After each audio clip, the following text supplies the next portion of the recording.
Queridos hermanos, este es el tercer domingo de Pascua y durante todo este tiempo estamos descubriendo más y más qué significa el triunfo de Cristo,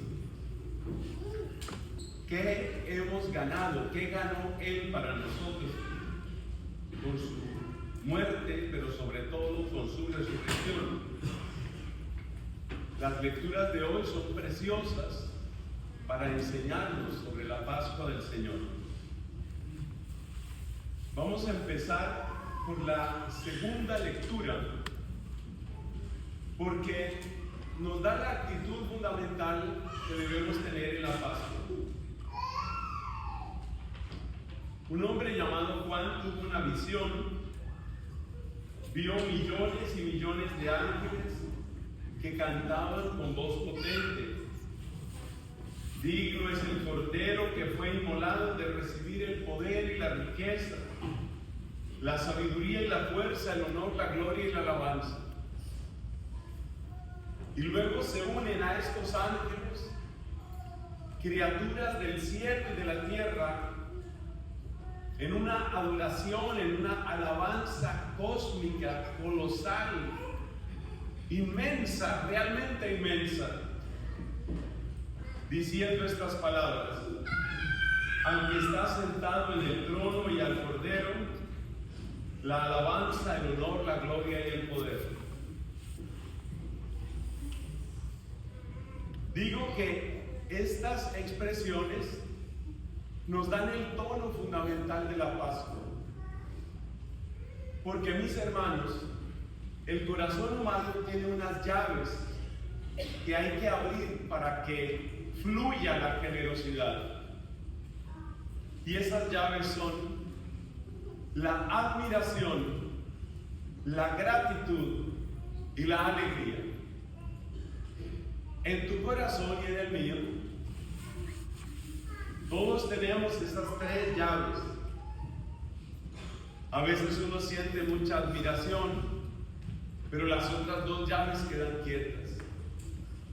A veces uno tiene agradecimiento, pero las otras dos llaves quedan quietas. Y a veces uno tiene alegría y pasa lo mismo.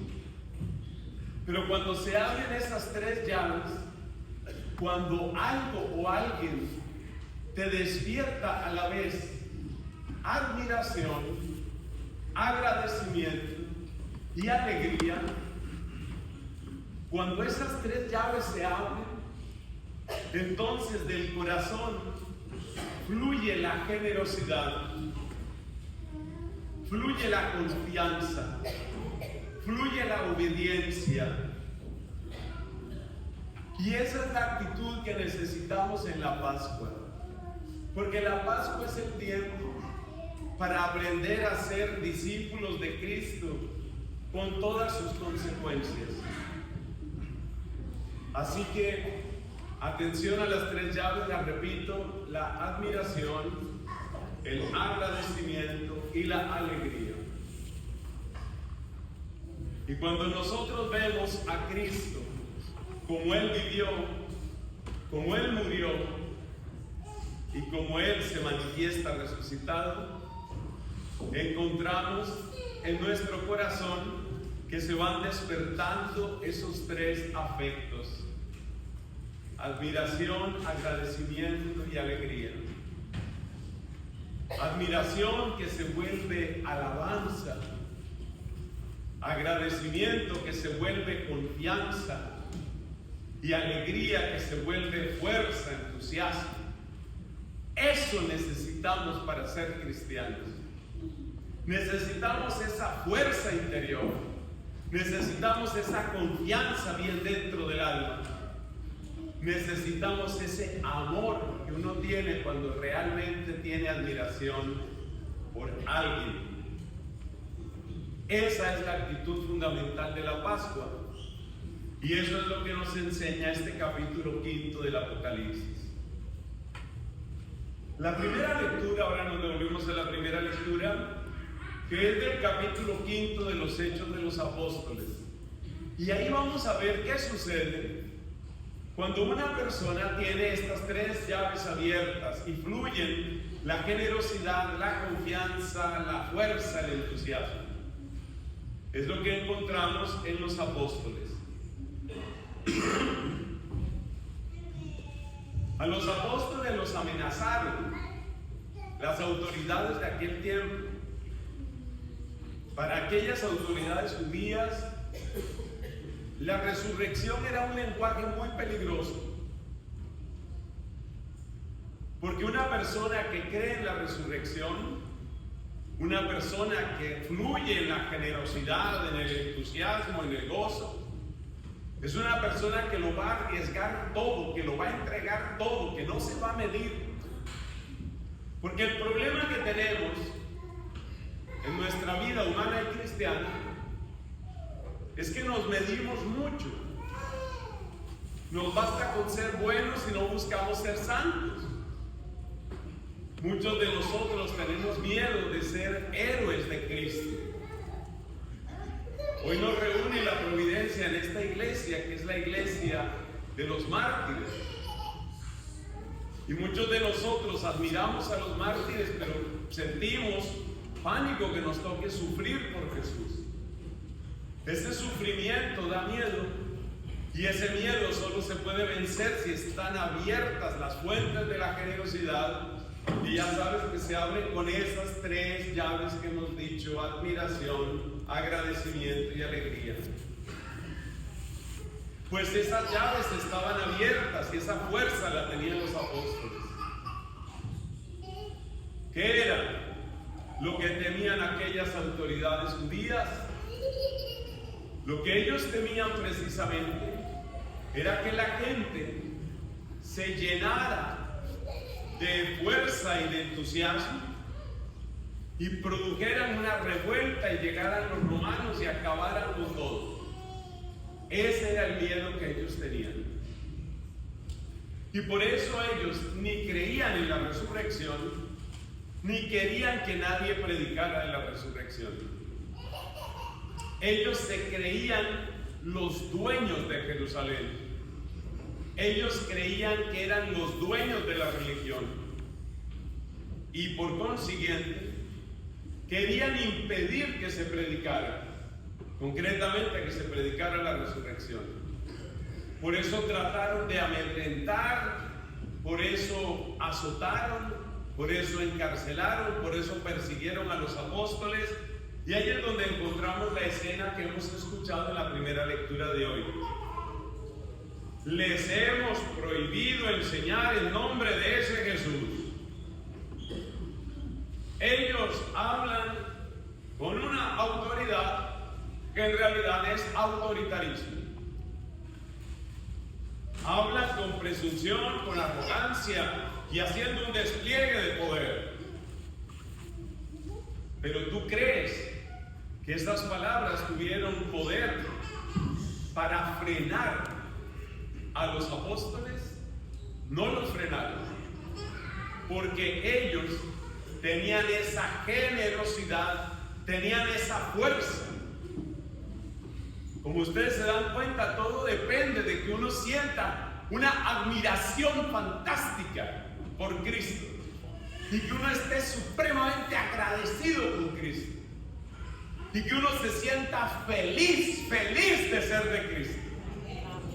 Si tú sientes eso, cuando vengan a asustarte, cuando vengan a excluirte, cuando vengan a decirte que eres un ridículo porque todavía crees en Dios, cuando vengan a decirte que eres un ridículo porque crees en lo que Dios manda, porque tú crees en la honradez, crees en la humildad, crees en la oración, crees en la piedad, crees en la castidad, crees en la sinceridad, y por todo eso tú eres ridículo para el mundo. Cuando vengan a asustarte y vengan a excluirte y vengan a decirte que eres un atrasado, por dentro tú tienes la fuerza, por dentro tú tienes la alegría, por dentro tú tienes eso que solamente te da una admiración total por Jesús, un agradecimiento infinito a Jesús. y una alegría incomparable, una alegría que no se parece a nada de lo que puede dar esta tierra. Eso era lo que tenían los apóstoles. Y por eso mira la respuesta que dieron. Primero hay que obedecer a Dios y luego a los hombres. Primero Dios. Eso solo lo puede decir la persona que está llena.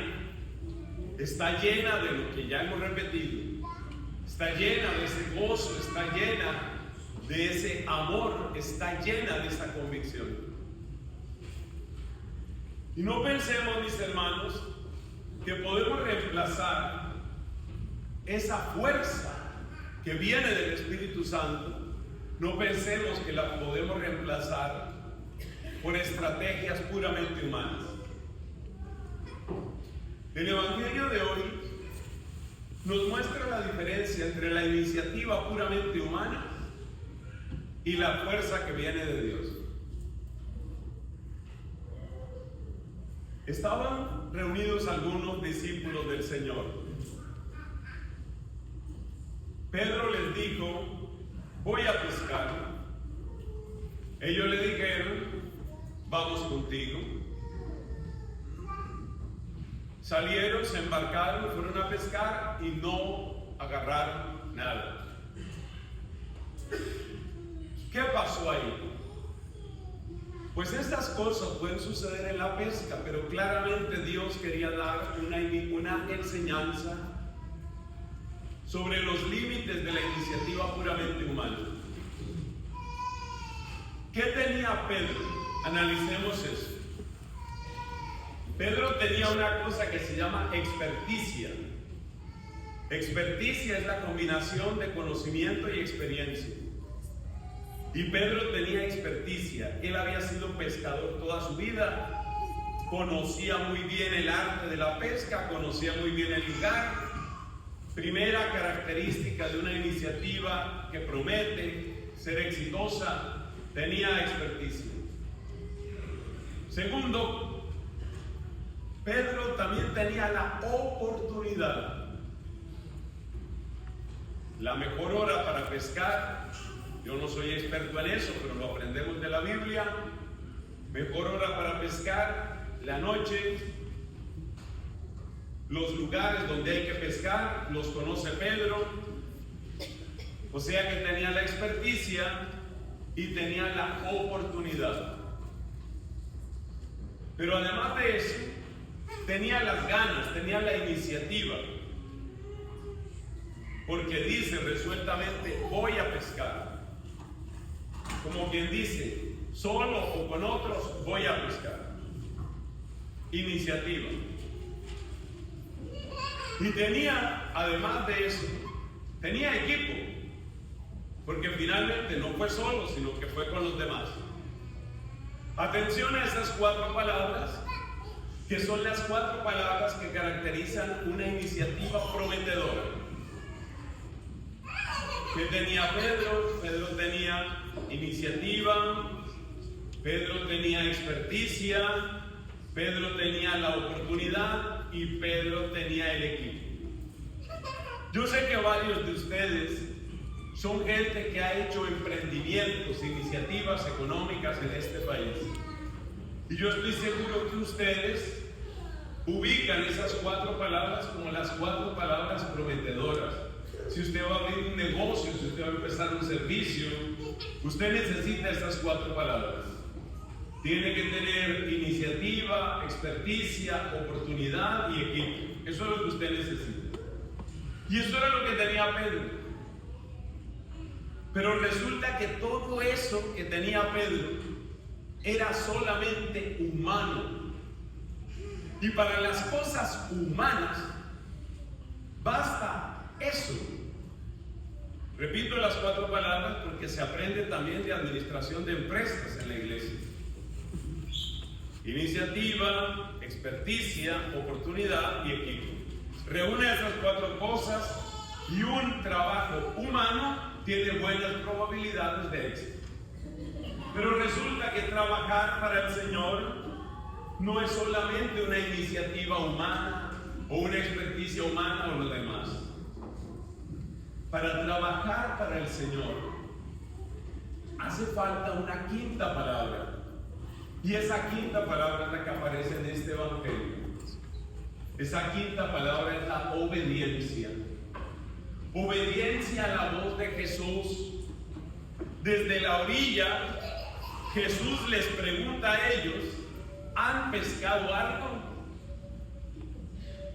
Esa orilla representa la gloria del cielo, porque ese mar representa la inestabilidad de las cosas de este mundo en medio de las olas.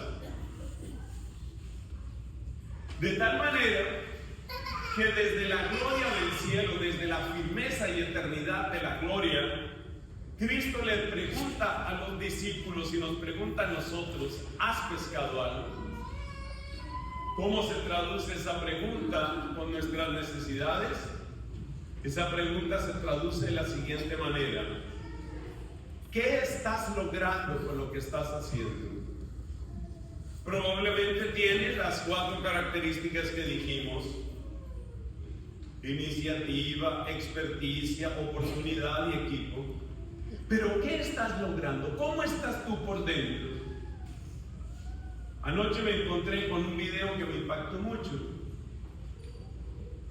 Era una persona, una señora casada, que en una de las redes sociales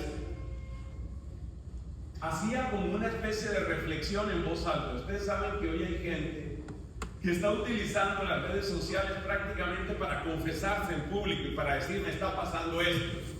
Yo me encuentro una cantidad de gente que dice: bueno, les voy a contar, tengo una enfermedad, les voy a contar lo que me están haciendo. Otro dice: estoy muy solo. Otro dice: no consigo novio. Otro dice...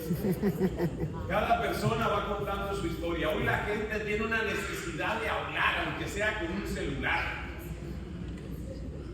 Entonces ayer estaba yo un poco preparando esta homilía. Ayer me encontré con una señora, tal vez 30 y tantos años, y esta señora, ¿sabe lo que estaba diciendo? Se parece al evangelio de hoy. Lo que esta señora estaba diciendo es: lo tengo todo, pero me siento vacía. Lo tengo todo, pero me siento vacía. No tengo problemas económicos, tengo un esposo, tengo unos hijos, pero algo me falta, algo me falta. Y ese es Cristo el que nos está preguntando: ¿qué estás logrando con lo que estás haciendo? Tal vez eres una persona bonita, simpática, joven, saludable, con una economía, con un trabajo, pero, ¿qué estás logrando con lo que estás haciendo? Esa es la gran pregunta de Cristo. Y por eso necesitamos esa quinta palabra. Además de la iniciativa, experticia, oportunidad y equipo, necesitas obediencia. Necesitas oír al Señor y hacerle caso al Señor. En este caso el Señor les dijo: tiren la red a la derecha y van a agarrar. Y efectivamente agarraron 153 peces grandotes. ¿Y qué hace uno para obedecer?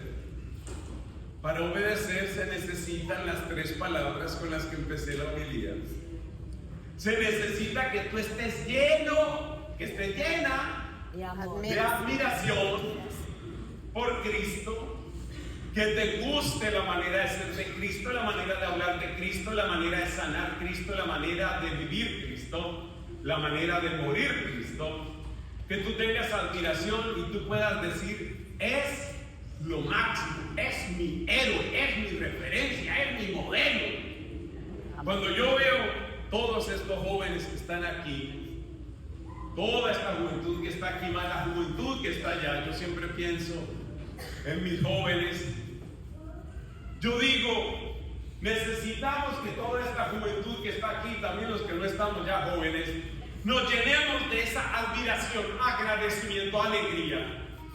Como dice una canción carismática, que se te note que tienes esa alegría de ser de Jesús, porque lo admiras, porque es lo primero en tu vida, porque es tu referencia, es tu modelo, es tu camino. Solo el que tiene eso vence al miedo, vence los ataques del mundo. Y solo el que tiene eso le hace caso a Cristo. Y Pedro le hizo caso a Cristo. Pedro, que tenía iniciativa, experticia, oportunidad y equipo, se dio cuenta que eso no era suficiente. Y cuando Cristo le dijo, haz esto, él lo hizo. Hermanos, aquí termina esta reflexión. La conclusión es el punto en el que empezamos. Que la Pascua te llene de fascinación por Jesús. ¿Cómo se conoce la fascinación o la admiración? Eso me lo enseñó un padre hace mucho tiempo. La fascinación se nota cuando el reloj no importa. Tú mira, por ejemplo, a un chico, un muchacho que está fascinado por una jovencita, es que le gusta, es que la ama, es que está realmente prendado de ella. Ese muchacho, si tiene la oportunidad, por ejemplo, de visitarla o de estar con ella una tarde, ¿tú crees que a él le importa ese reloj? Al contrario, lo que él quisiera es lo que decía una canción antigua: reloj, no marques las horas. ¿Qué es estar fascinado por Jesús? Que no me importan las horas, que estoy con mi amado, que estoy feliz con Él, que me gusta estar con Él. San Pablo dice en 1 Corintios 13, el amor no lleva cuentas. Yo le pregunté al padre Félix de esta misa y me dijo, tranquilo padre, la siguiente misa es a la 1. Pero ya estamos terminando la homilía, no se me desespere. Entonces la fascinación se nota en que no mides el tiempo. Cuando tú mides el tiempo porque estás en una clase aburrida, porque no te gusta tanto. Cuando tú mides el tiempo porque llegó una visita, vamos a suponer de dominicana, pero no son tus grandes amigos y ahí están y no se van y no se van. Porque no tienes la fascinación. En cambio, si llega ese amigo, esa amiga que tú tenías tantos años y querías verla y querías sentarte y conversar con ella. Decía mi papá, que era de la costa atlántica colombiana, eso se vuelve visita de día pasado. Ahí el tiempo no importa. Eso es fascinarse por Cristo. Llena tu corazón de agradecimiento hacia Él. Llena tu corazón de fascinación hacia Él, de alegría. Te van a pasar dos cosas que son las que nos enseñaron en lecturas de hoy. Primera, cero miedo frente al mundo. Cero miedo. No me preocupa que me excluyen, que me maltratan, que me amenazan. No me preocupa. Estoy primero que todo en las manos de Él. Segundo fruto, obediencia. Le voy a hacer caso a Jesús. Voy a vivir unido a mi Maestro. Voy a caminar tras sus huellas. Voy a hacerle caso a su palabra. Amén. Amén.